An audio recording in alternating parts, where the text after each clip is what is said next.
কুড়িগ্রাম রংপুর মহাসড়কের উন্নয়ন কাজ করা হলেও দুপাশের মাটি ভরাট না করায় সড়কটি হয়ে উঠেছে মরণফাঁদ।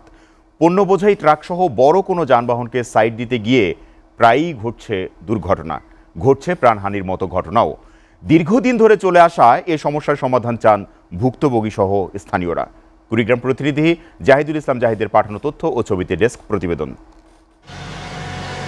গত বুধবার কুড়িগ্রাম রংপুর মহাসড়কে বালু ভর্তি ট্রাকের ধাক্কায় ব্যাটারি চালিত অটোরিকশায় থাকা 2 যাত্রী নিহত ও 4 জন আহত হয়। কুড়িগ্রামের রাজারহাট উপজেলার ছিনাই এলাকায় এই দুর্ঘটনা ঘটে। স্থানীয়রা জানায়, কমপ্রস্থের সড়কটিতে পিচ ঢালাইয়ের কাজ প্রায় শেষ হলেও দুপাশে মাটি ভরাট না করায় বড় গাড়িকে সাইড দেয়া নিয়েই এই দুর্ঘটনা। পাকা সড়কের দুপাশ অনেকটাই নিচু হওয়ায় চালকদের সামান্য অসাবধানতা কিংবা দ্রুতগতির যানবাহনকে সাইড দিতে গেলেই খাদে পড়ে যাচ্ছে যানবাহন। এতে ঘটছে প্রাণহানির ঘটনাও। দীর্ঘদিন ধরে 12 কিলোমিটার সড়কে জীবনের ঝুঁকি নিয়ে যানবাহন চলাচল করলেও কর্তৃপক্ষের কোনো পদক্ষেপ না থাকার অভিযোগ ভুক্তভোগী ও স্থানীয়দের। রাস্তাঘাটে খুব অসুবিধা, মনে করো যে রোডের রাস্তাটা হয়েছে এটা উঁচিয়ে নিচে অনেক দূর।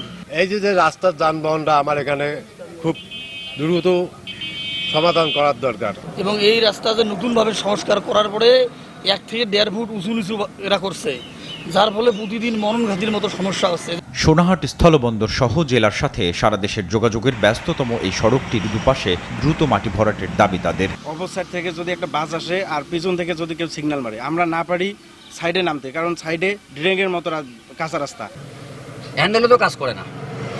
বাম সাইডে যখন মনে করে খাল বিলে পড়ে তখন গাড়ি উল্টি পড়ার সাথে মানুষেরও ক্ষয়ক্ষতি হয়।